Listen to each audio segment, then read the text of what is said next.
Hi, I'm Holly Andrews, health and wellness coach.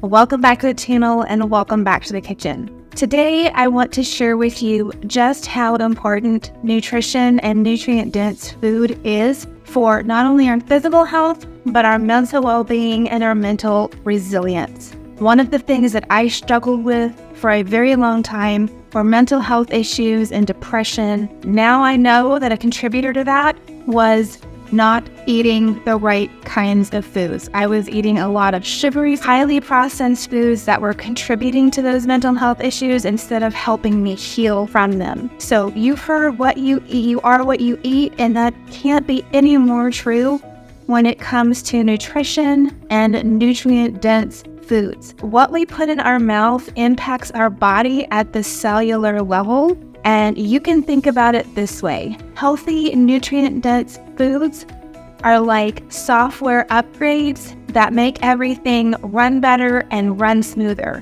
While those highly processed, overly processed, refined carbohydrates, sugars, those kinds of foods are actually malware for our cells. So what we eat truly has the power to heal us and help us, or hurt us and harm us in the long run. So let's talk about what kinds of nutrient-dense foods we should be looking for to help build our mental resilience and our mental well-being. And we're gonna break it down into 5 different categories. So the first category is omega-3 fatty acids. If you've been following me at all, you know I am a huge fan of omega-3 fatty acids. They are wonderful anti-inflammatory fats that help reduce that inflammation in our bodies instead of create it. They are amazing for brain health, and you can get them from multiple sources. A couple of the things that I have on hand here to show you: olive oil. I love this is garlic infused olive oil. I cook with it a lot. You can also use avocado oil. Those are great for cooking or dressing salads. Chia seeds, I throw half a tablespoon of chia seeds into my kiddos' smoothies in the mornings. Also, hemp seeds have a really great balance of not only the omega-3s, but the omega-6, which we're looking for that balance when it comes to the omega-3, omega-6. So I also throw half a tablespoon of these into my kiddos' smoothies. You can obviously get them from salmon. Walnuts are another great option. If you look at the shape of an actual walnut, it looks like a brain. So you know that's really great for your brain health and your mental cognition. So omega-3 fatty acids, really excellent for inflammation reduction as well as mental health, think brain health. If our brain is inflamed because we're eating a lot of pro-inflammatory foods, then we're going to have brain fog and our brain is just not going to be able to function like we want it to function. Omega-3 fatty acids have also been linked to lower rates of anxiety and depression, and that's because they're so good for our brain and our mental health. So get yourself some omega-3s. Lots of different ways to incorporate those into your diet. The second category is antioxidants. Antioxidants help protect your brain from oxidative stress and inflammation. So basically what that means is sometimes we get these what's called free radicals running around our bodies. They're not paired up with the appropriate neurons and electrons, and they kind of run rogue. And that causes stress in our bodies because those things are supposed to be paired. So when you have a rogue free radical running around, that will cause stress.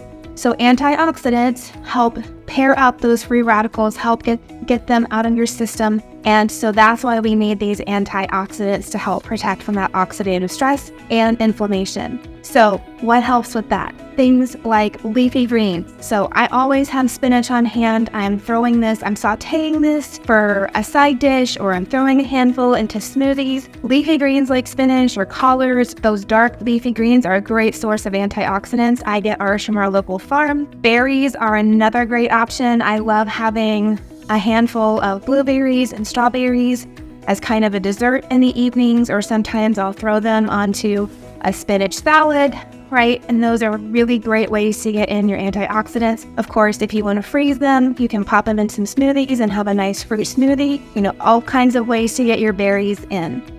Another great source of antioxidants is nuts. So I love these grain-free granola, which are primarily nuts.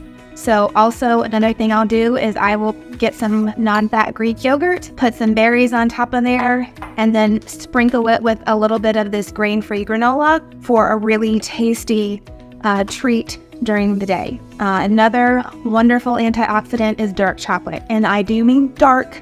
I have tested dark chocolates and I wound up at about 90% is where I can take it, and it's not too bitter and just enough sweet so that I can have a square of the 90% dark chocolate and still enjoy it without, trying to choke it down. So dark chocolate is another great source of antioxidants.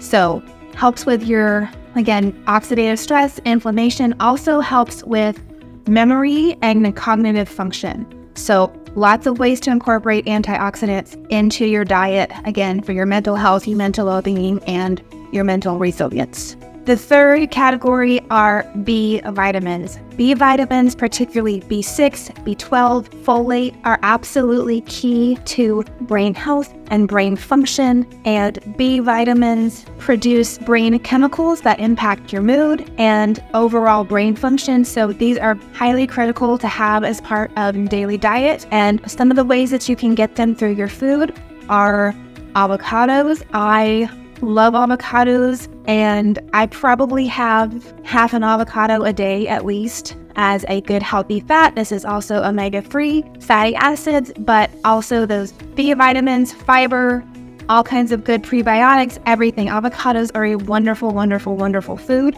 So B vitamins there. Bananas, obviously.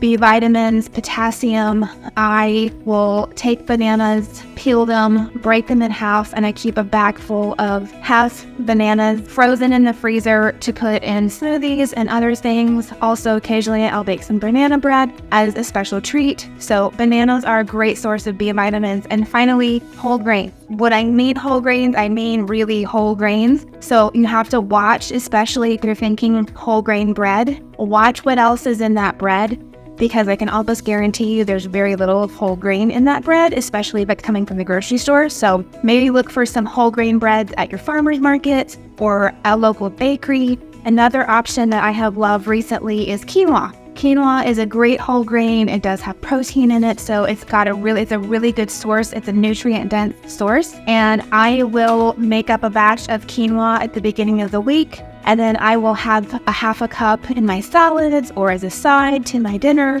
throughout, the week. And usually one batch lasts me a whole week. So I love quinoa as a whole grain source. So again, B vitamins, you can obviously supplement if you and your medical provider have agreed on needing to supplement B vitamins, but you can also get them in your diet just by eating sources full of those wonderful B vitamins.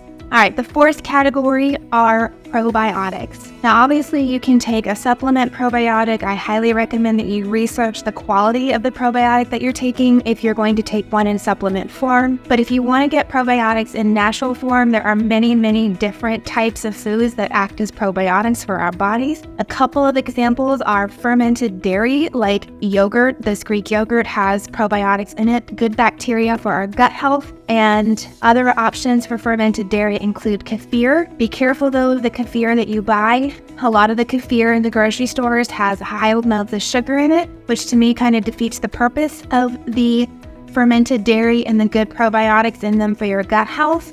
So you might want to look for kefir from, again, a farmer's market or a local dairy or maybe a health food store that's going to have really good sources of probiotics in it. Another option is fermented vegetables, such as this happens to be sauerkraut. Kimchi is another great option, or any kind of fermented veggie, fruit, pickled. Those are great options that are going to do good things for your gut health. And we want good gut health because of the gut-brain connection, right? You may have heard that our gut is our second brain. And when things are not good in our gut, things are often not good in our brain. So we want to make sure that we have good gut health so that we have good mental health and mental resiliency, brain health, brain function. So probiotics not only for good gut health, but great mental health as well. All right, so our final category is hydration. Water is absolutely critical for every single bodily function, but particularly brain health. If we get dehydrated, it impacts the way our brain functions, impacts our mood, our ability to cope with stress, impacts anxiety and depression. And honestly, if we get dehydrated, our body starts recycling water that it already has inside of it, that it's already processed. So you can think about it like this. If you get dehydrated and your body is trying to recycle that dirty water, you literally have poop for brains. So we don't want that. But also, straight up water often doesn't actually hydrate the way that we think it will. Water is better than many other sources, including sports drinks because of the high sugar content, or coffee because of the high caffeine content. So when I am drinking my water, and I drink about 3 to 4 of these families a day, so I will often put some Element electrolyte powders in there. I have 1 a day, especially in the morning. I love to hydrate after being asleep all day with these Element sticks, and if you want to try them out, I'll pop a link in the description below. And then I also will have amino acids, depending on how many or how much I work out on a given day, right? I have at least 1 scoop of these essential amino acids, sometimes up to 2 a day, to make sure that I'm getting those muscle building, muscle retaining properties that the amino acids give us through my water. So think about what you're drinking. Think about, are you actually hydrating, or are you just flushing stuff out? And think about trying the Element powders or some essential amino acids in your water as well, to make sure that you're not depleting all of those vital nutrients and minerals that your body needs to thrive. So hydration for brain health. So I hope that you can see just how easy it is to build in some of these brain boosting, mental health, mental well-being boosting nutrients into your diet. It can be as simple as having some grilled salmon over a spinach salad, maybe with some berries tossed in, some walnuts tossed in, some quinoa tossed in, and you've got a really brain boosting, mental health, mental resilience boosting meal right at your fingertips. So I gave you some examples for each of these categories. I clearly did not cover every single option available to you, but if you're interested in knowing more about that, please comment below and I could put a blog post together or do another video deep diving into each of these categories and the foods that go along with them. But remember that building mental resilience isn't all about managing stress, although stress management techniques are critical and important, but we can really nourish our bodies with the right foods that are going to help us heal our bodies and our brains rather than hurt us and harm us. Try to make those mindful choices in what you're eating. Maybe just try one of these. If you haven't had quinoa before, maybe try adding quinoa as an option to your dinner plate as a side dish, or to a salad. I love it in salads. Or if you're not used to eating berries, maybe try incorporating some berries into a dessert, a smoothie, something along those lines. And start small and then keep adding and building and experimenting with the things that you love and find interesting. So if you have some suggestions for brain boosting, mental health, mental resiliency boosting foods that you love, I'd love for you to comment below and let me know and let all of us know. Until next time, thanks for watching, and I truly believe that you can heal your stress from the inside out.